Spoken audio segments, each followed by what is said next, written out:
변증가로서 잘 알려진 이 C.S. 루이스라는 사람이 있습니다. 아마 이분의 책도 많이 번역되어 있어서 여러분들이 그분의 책도 많이 읽어보셨을 줄 믿습니다. 이분은 한때 처음부터 무신론자였습니다. 그러다가 예수님을 믿게 된, 그래서 세계적인 기독교 변증가가 된 분입니다. 근데 이분이 자신이 무신론자였을 때를 회고하면서 이렇게 말을 했습니다. 내가 동의하지도 않았는데 창조되었다는 사실에 나는 분노 비슷한 것을 느끼고 있었다. 한정된 책임만 질 것을 요구하는 유물론자들의 세계는 나 같은 겁쟁이에게 한없는 매력으로 다가왔다. 이 말을 통해서 보면 이 무신론자들은 자신의 동의 없이, 자기 의지와 상관없이 이 땅에 태어났다라는 사실을 매우 혼란스러워 한다는 것입니다. 반면에 우리 그리스도인들은 우리가 하나님의 그 선한 목적이 있었기 때문에 우리는 이 땅에 보내진 존재라는 것을 우리는 확실히 믿고 살아가고 있습니다. 이렇게 세계적인 기독교 변증학자인 이 C.S. 루이스도 무신론자 시절에는 내 동의 없이 내가 태어났다는 사실에 분노를 느꼈다고 했습니다. 근데 이 분노는 일종의 두려움입니다. 어디로 가야 할지 모르는, 어떻게 살아야 할지 모르는 그런 근원적인 두려움을 말합니다. 하이데거라는 이 실존주의 철학자는 인간은 아무런 목적 없이, 그것도 우연히 도저히 이길 수 없을 것 같은 이 세상에 그저 던져진 존재다라고 말을 했습니다. 그래서 인간은 모든 것이 자신의 선택과 결단에만 맡겨져 있기 때문에 언제나 불안해하고 염려한다는 것입니다. 또 어떤 사람들은 이렇게 말합니다. 나는 태어난 김에 그냥 살아간다 라고 말합니다. 자신이 왜 태어났는지, 왜 이 땅에 살아가야 하는지 그 목적을 알지 못한 채 자신의 삶은 늘 불안해하고 또한 대책도 없이 그저 태어난 김에 한번 살아보자, 그렇게 말하는 사람들이 있다는 겁니다. 이런 무신론자들이나 이렇게 대책 없이 살아가는 사람들은 우리가 영적으로 볼 때에 그들이 지금 어둠 가운데 살아가고 있다라고 말할 수가 있습니다. 오늘 본문의 말씀을 보면 한 바리새인이 예수님을 찾아온 사실을 기록하고 있습니다. 그 사람의 이름은 니고데모라고 하고 또 그는 유대인 지도자라고 소개하고 있습니다.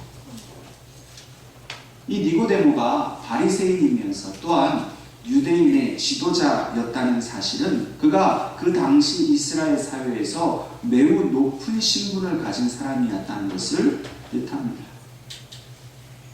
그는 유대인의 지도자라고 소개하고 있는데요. 이 유대인의 지도자라는 것은 이 니고데모가 산헤드린의 한 일원이었다는 것을 말합니다.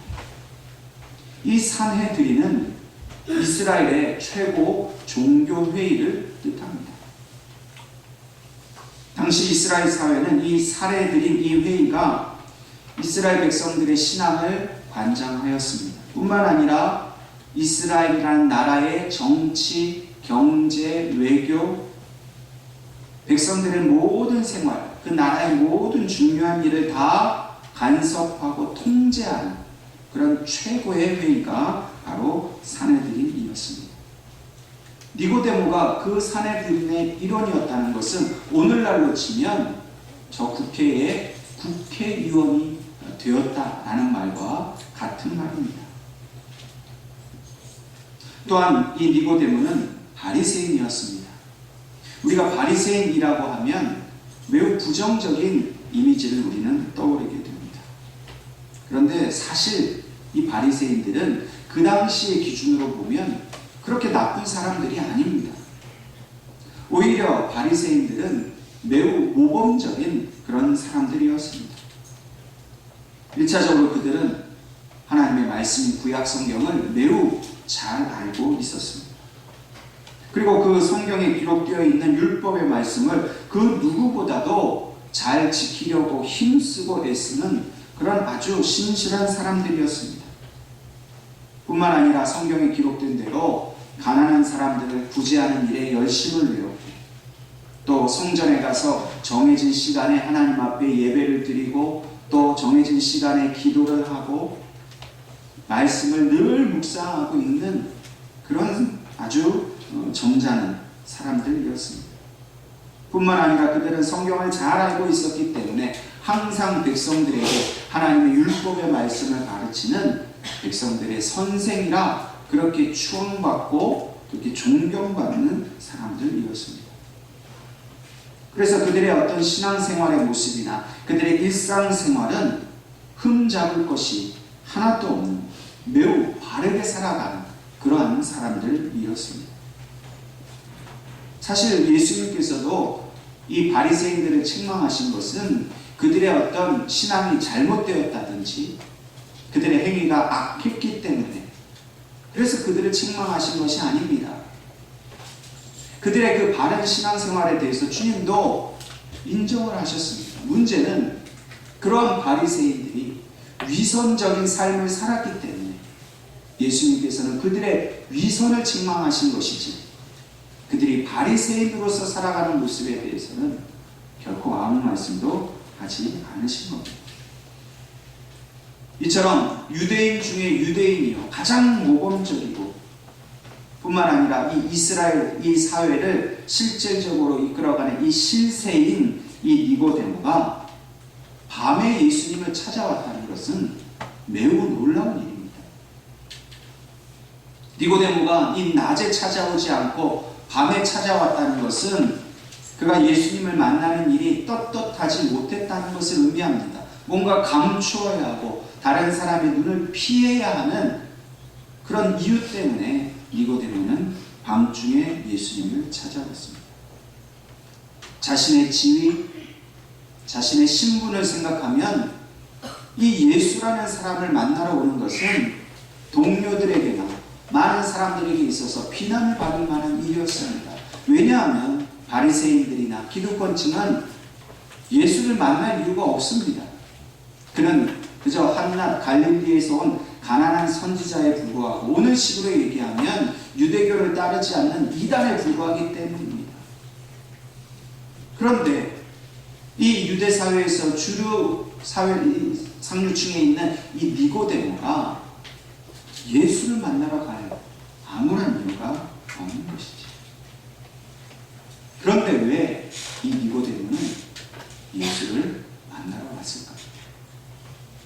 그에게는 뭔가 이 예수님을 만나 할 이야기가 있었기 때문입니다. 뭔가 알고 싶은 것이 있었기 때문입니다. 특별히 이 밤이라는 것은 단지 시간을 의미하는 것이 아닙니다. 사실 밤에 니고데모가 예수님을 찾으러 왔다는 것은 그의 영적인 상태가 어둠 가운데 있었다는 것을 간접적으로 보여주는 말입니다. 그는 그 어둠을 가지고 예수님께 나아왔습니다. 그리고 자기가 알고 있는 바를 예수님께 전했습니다. 그는 예수가 하나님께로부터 오신 선생으로 그는 생각하였습니다. 이 말은 예수님을 단지 모세나 이사야나 예레미야 선지자와 같이 그저 그 시대에 태어난 민족의 지도자 정도로만 생각을 하고 있었다는 것입니다. 근데 사실 니고데모가 예수님을 찾아온 진정한 이유는 다른 데 있습니다. 그것은 혹시나 이 예수라는 분이 자신들이 기다리는 메시아 그리스도가 아닌가 하는 그런 궁금증에서 예수님을 찾아왔습니다. 니고데모는 예수님을 당신은 하나님께서 주시는 그 표적을 행한 사람입니다. 하나님이 주신 것 아니라면 도저히 할 수 없는 그 일을 행하신 분인데, 그렇게 예수님을 죽여 세우면서 당신이 그렇기 때문에 우리가 기다리는 메시아가 혹시 아닙니까? 그렇게 물어보고 싶었던 것입니다. 니고데모는 자기의 지위와 신분을 통해서 예수에게 그래 내가 바로 그리스도다 라는 말을 듣기를 원했습니다. 니고데모는 분명히 다른 바리새인들과는 다른 사람이었습니다. 다른 바리새인들은 자신의 신분, 자기의 지위를 이용해서 그저 기득권을 누리며 살고 싶어 했습니다. 예수란 사람에 대해서, 그리스도에 대해 관심이 없었습니다. 백성에 군림하고 존경받고 추앙받는 삶이 얼마나 기쁘고 좋았겠습니까? 그럼에도 불구하고 니고데모는 그 밤중에 예수를 찾아와서 메시아이신지 확인하고 싶었던 것입니다. 그러나 니고데모는 알지 못했습니다. 자신이 지금 그 궁금증을 가지고 찾아온 이 예수가 하나님의 아들 보내신 자 메시아이신 것을 알지 못했습니다. 그는 여전히 한밤중에 어둠 가운데 놓여 있었습니다. 오늘 우리의 모습도 니고데모와 같은 모습일 때가 있습니다. 우리도 니고데모처럼 교회를 잘 나오고 잘 섬기고 예배도 잘 드리는 그런 모범적인 신앙인이지만은 그러나 나의 마음속 한 곳에는 여전히 온전히 깨닫지 못하는 영적 어둠의 모습이 있는 것을 우리는 발견할 때가 있습니다. 여러분, 내 안에 있는 어둠의 그 실체가 무엇이겠습니까? 그것은 바로 니고데모와 같이 나를 스스로 의로운 사람이라고 여기는 일입니다. 나의 기준으로 다른 사람을 판단하는 일입니다.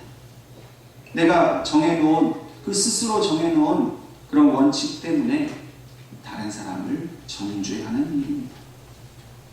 또한 반대로 자기 자신에 대한 그런 부정적인 평가를 내리기도 합니다.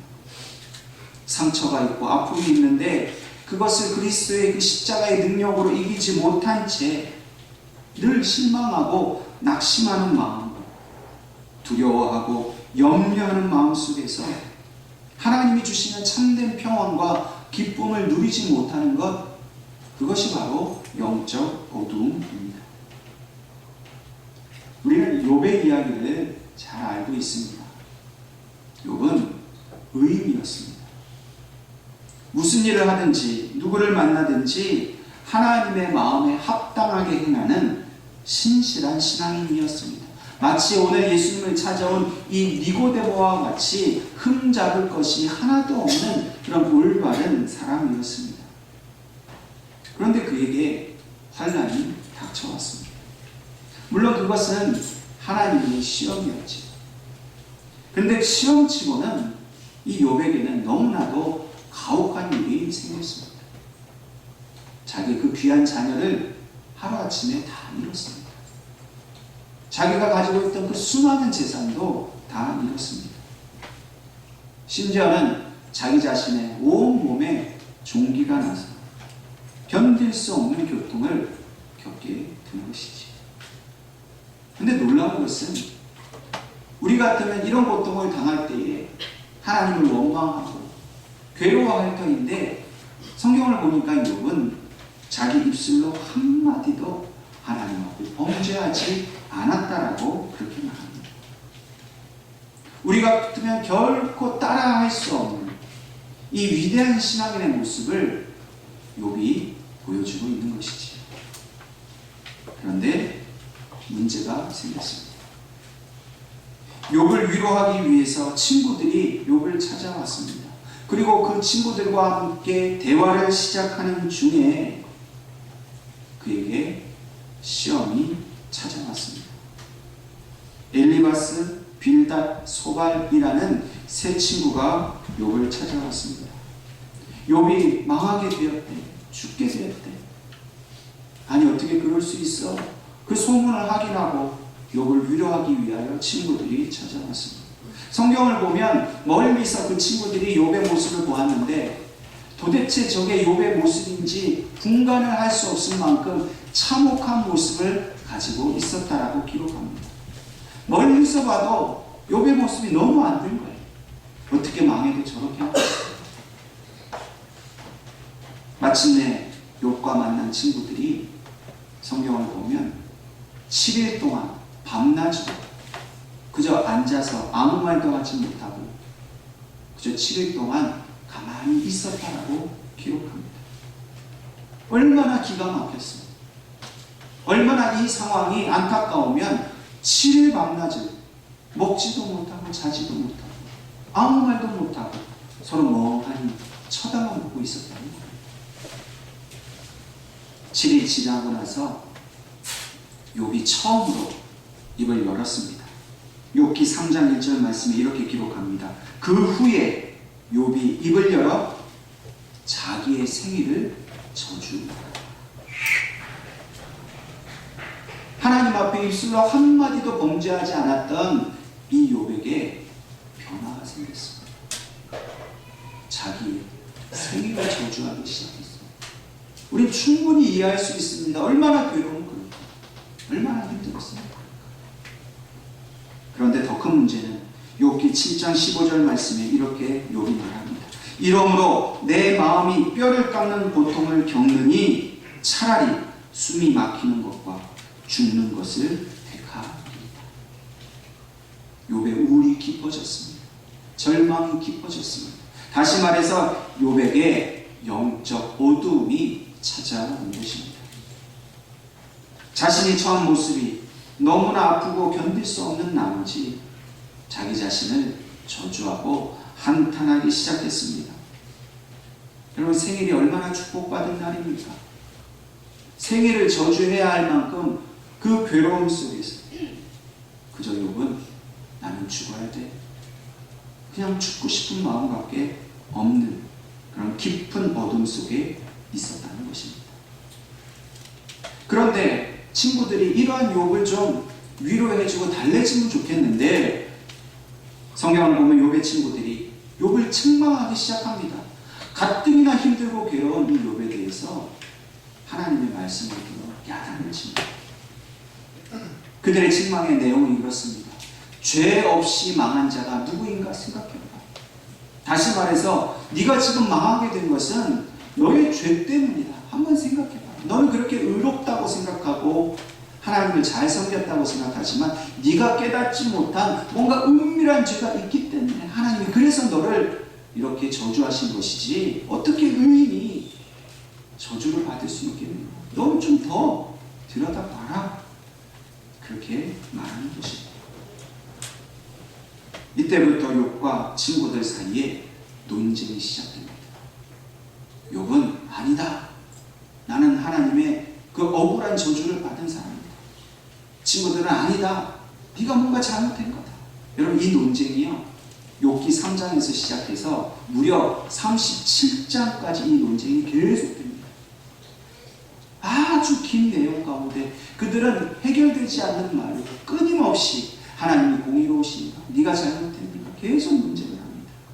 그러다 38장이 되면 이 욥과 친구들의 이야기를 다 들으시고 난 하나님께서 오랜 침묵을 깨시고 욥에게 말씀하기 시작하십니다. 그런데 그 내용이 무엇이냐면 전능하신 하나님의 하시는 일과 그 의미를 네가 어떻게 알겠느냐 하는 하나님의 책망의 내용입니다. 특별히 욥기 40장 8절 말씀에 하나님이 이렇게 말씀하십니다. 네가 내 공의를 부인하려느냐? 네 의를 세우려고 나를 악하다 하겠느냐? 이 말이 무슨 뜻입니까? 네가 억울하다고, 네가 죄가 없다고 말하면서 그럼 내가 억울하게 만드는 불의한 사람이냐? 내가 악한 사람이냐? 너는 내 뜻을 알지도 못하면서 왜 너 마음대로 너 스스로 영적 어둠 속에서 나를 판단하느냐 하시는 그런 하나님의 말씀입니다. 그러나 욥은 하나님의 이 말씀을 듣고 깨닫기 시작하는 거예요. 아, 내가 지금 내 삶을 한탄해하고 죽고 싶어하는 이 영적 어둠 가운데 있는 것이 잘못된 것이구나 하는 것을 깨닫습니다. 그리고 이렇게 고백합니다. 욥기 42장 1절 3절 말씀에 욥이 여호와께 대답하여 이르되 주께서는 못하실 일이 없사오며 무슨 계획이든지 못 이루실 것이 없는 줄 아오니 무지한 말로 이치를 가리는 자가 누구입니까? 나는 깨닫지도 못할 일을 말하였고 스스로 알 수도 없고 헤아리기도 어려운 일을 말하였나이다. 자신이 아는 게 전부가 아니라 하나님은 더 큰 뜻을 갖고 계셨는데 내 고난이 하나님의 그 놀라운 계획 속에 있는 일이었는데 내가 함부로 하나님에 대해 안다고 까불고 얘기했습니다. 제가 잘못했습니다. 그렇게 욥이 말하는 겁니다. 그리고 나서 욥이 결론적으로 이 욥기 42장 5절 6절에 이렇게 위대한 말을 합니다. 내가 주께 대하여 귀로 듣기만 하였사오나 이제는 눈으로 주를 배우나이다. 그러므로 내가 스스로 거두어 드리고 티끌과 제 가운데서 회개하나이다 라고 말합니다. 깊은 영적 어둠 속에서 자기의 고난 속에서 자신의 삶을 원망하고 죽고 싶어할 만큼 괴로워했던 이 욥이 하나님의 존재와 하나님의 그 빛되신 말씀 속에서 그는 그 영적 어둠을 깨고 빛이신 하나님 앞에 나아가게 된 것입니다. 그동안 귀로만 들었던 아주 표면적인 신앙, 불완전한 신앙이었다가 그는 이제 눈으로 확실하게 보는 완전한 신앙, 온전한 빛으로 그가 나아가게 된 것입니다. 그가 자신의 잘못을 회개하고 하나님을 인정할 때 어떤 일이 일어났습니까? 하나님께서 욥에게 갑절의 축복을 주셨습니다. 자녀들, 재산들, 모든 것을 다 회복시켜 주실 뿐만 아니라 더 많은 것으로 채워주셨습니다.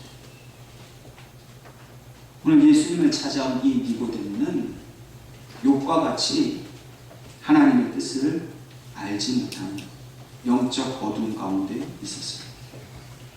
바로 지금 자신 앞에 있는 이 예수님이 하나님이 온 백성을 구원하시기 위해 보내신 메시아라는 사실을 알지 못했습니다. 그런데 예수님께서 이러한 영적 어둠, 그 밤중에 있는 이 니고데모에게 빛이신 메시아의 그 삶을 증거하셨습니다. 사실 예수님께서 니고데모에게 그래 내가 그리스도다 하면서 하나의 또 기적을 보여주셨으면 쉽게 끝날 일이었어요. 근데 예수님은 내가 메시아다, 그리스도다 말씀하지 아니하시고 그 대신에 3절 말씀처럼 예수께서 대답하여 이르시되 진실로 진실로 내게 이르노니 사람이 거듭나지 아니하면 하나님의 나라를 볼 수 없느니라 말씀하셨습니다. 진짜 빛은 그리스도 예수님을 알게 되는 것이 아니라 그보다도 더 중요한 것은 바로 거듭나는 일이라는 거예요. 그래야 하나님의 구원을 얻을 수 있다라고 예수님이 말씀하셨습니다.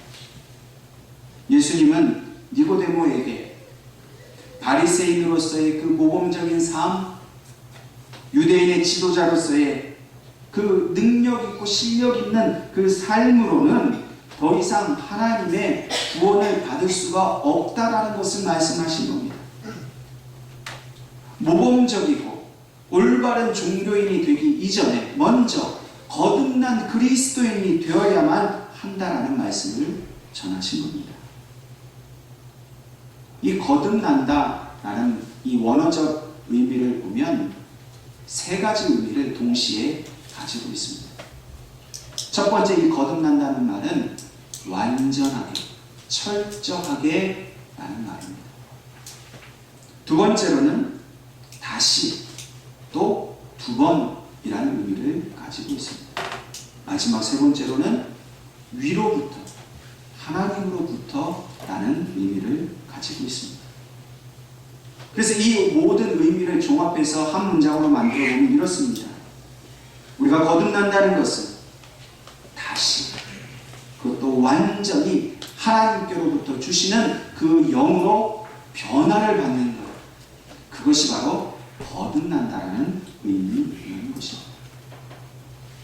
우리가 어린아기로 이 땅에 부모의 몸을 통해서 태어났을 때는 우리는 불완전한 존재입니다. 특별히 우리는 죄 가운데 태어났기 때문에 우리는 그 영혼이 죽을 수밖에 없는 존재입니다. 그러나 우리가 회심을 하게 되고 예수님을 만나서 중생을 경험하게 될 때에 우리의 이전의 그 육체의 삶에서 우리는 완전히 결별하게 된다는 것을 말합니다. 예수님을 만나기 이전에 우리의 육체를 지배하는 것은 바로 죄입니다. 어둠입니다. 그래서 그 죄의 지배를 받고 살아가는 삶에서 우리가 완전히 변화되는 것. 그래서 하나님이 주시는 그 성령으로 말미암아 이제는 하나님의 뜻에 합당한 마음으로 변화되는 것, 그것이 바로 거듭난 자의 삶이라는 것입니다. 욥은 이것을 경험했습니다. 하나님의 말씀을 듣고 그는 거듭나게 되었습니다. 귀로만 들었던 그 하나님에 대해서 이제는 눈으로 보게 되는 근본적이고 완전한 그런 하나님으로부터 주시는 변화를 경험하게 되었습니다.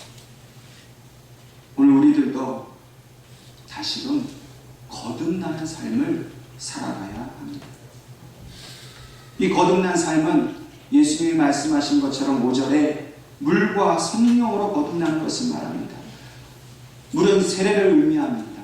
회개와 죄 사함을 의미합니다. 다시 말해서 우리가 거듭난다는 것은 세례 받을 때 물로서 그것을 증거하는 것이지만 세례 받을 그 당시 일회적인 삶으로 끝나는 것이 아니라 날마다 매 순간순간 거듭난 삶을 살아야 된다는 거예요. 과거에 한번 거듭났으니까, 세례 받았으니까 이제는 내 마음대로 사는 것이 아니라 날마다의 삶 속에서 회개하고 성령님을 의지하고, 그래서 내 안에 있는 영적인 어두움을 몰아내는 삶, 빛이신 예수님으로 내 심령을 충만히 채우는 삶을 살아야 된다는 거예요. 다시 말해서 나는 죽고 내 안에 예수께서 사시는 그 삶을 사는 것이 바로 거듭난 삶이라는 것입니다. 미국에서 제가 한인교회를 섬길 때 알게 된 것이 하나 있습니다. 보통 이 미국에 있는 한인교회는요, 이렇게 한국말로 예배를 드리는 그런 공동체도 있지만 영어로만, 이 한국말이 잘 안 돼서 영어로 예배를 드리는 공동체가 있어요. 한 교회 안에. 당연히 이 교회 앞에는 다 영어로만 그렇게 예배를 드립니다. 그러다 보니까 교회 안에 영어를 쓰는 영어 목회자들이 여러 명이 있는 거죠. 하루는 이 영어를 담당하는 목사님 한 분이 이 영어를 쓰는 2세 청년하고 하는 대화를 제가 듣게 됐는데요. 그 목사님 그 청년에게 이렇게 물어보는 거예요. Are you born again Christian? 이 말이 뭐냐면 너 거듭난 그리스도인이냐? 이렇게 물어보는 거예요. 그 말을 듣는데 제가 조금은 충격을 받았습니다. 왜냐하면 저는 개인적으로 누군가에게 한 번도 당신 거듭났습니까? 이렇게 물어본 적이 없어요. 목회를 처음 시작했을 때 뭐 청년들 대상으로 해서 뭐 흔히 자 내가 구원받았다고 생각하는 사람 손 들어봐라 뭐 이렇게는 물어봤어도 1대1로 제가 만나서 당신 거듭났어요? 물어본 적이 없었거든요. 그래서 제가 그 목사님한테 물어봤어요.